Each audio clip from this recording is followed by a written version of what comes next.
Kothamangalam KSRTC bus യൂണിറ്റിൽ Christmas പുതുവത്സരാഘോഷം സംഘടിപ്പിച്ചു.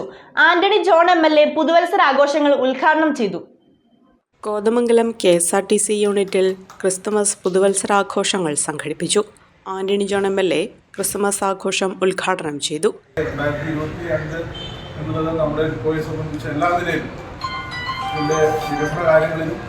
അതോടൊപ്പം തന്നെ ഇപ്പോൾ മറ്റ് അനുബന്ധ സൗകര്യങ്ങളുമൊക്കെ മാറിയൊരു ഘട്ടമാണ്.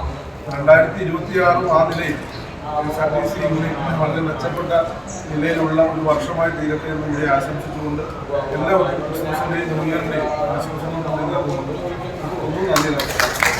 ബേബി പൗലോസ്, മുനിസിപ്പൽ കൗൺസിലർമാരായ Bhanumathi, advocate Shibu Kuriakose, Anoop George, Arun P. Boban, Kothamangalam SBI ശാഖാ manager KP Jaleel, assistant transport officer Nizamuddin J, general control inspector Anas Ibrahim, superintendent Biji Jose, Rajeev NR, Jaison Joseph, Aravind എന്നിവർ പങ്കെടുത്തു. അഹല്യയിലെ വിദഗ്ധരായ ഡോക്ടർമാരുടെ ചികിത്സ കൊണ്ട് എനിക്ക് എന്റെ കാഴ്ചശക്തി പൂർണ്ണമായും തിരിച്ചു കിട്ടി. ഇപ്പൊ എനിക്ക് ഈസിയായി വായിക്കാം. നേത്ര സംരക്ഷണത്തിന് നമ്മുടെ അഹല്യ ഫൗണ്ടേഷൻ ഐ ഹോസ്പിറ്റൽ, കേരളത്തിൽ എല്ലായിടത്തും.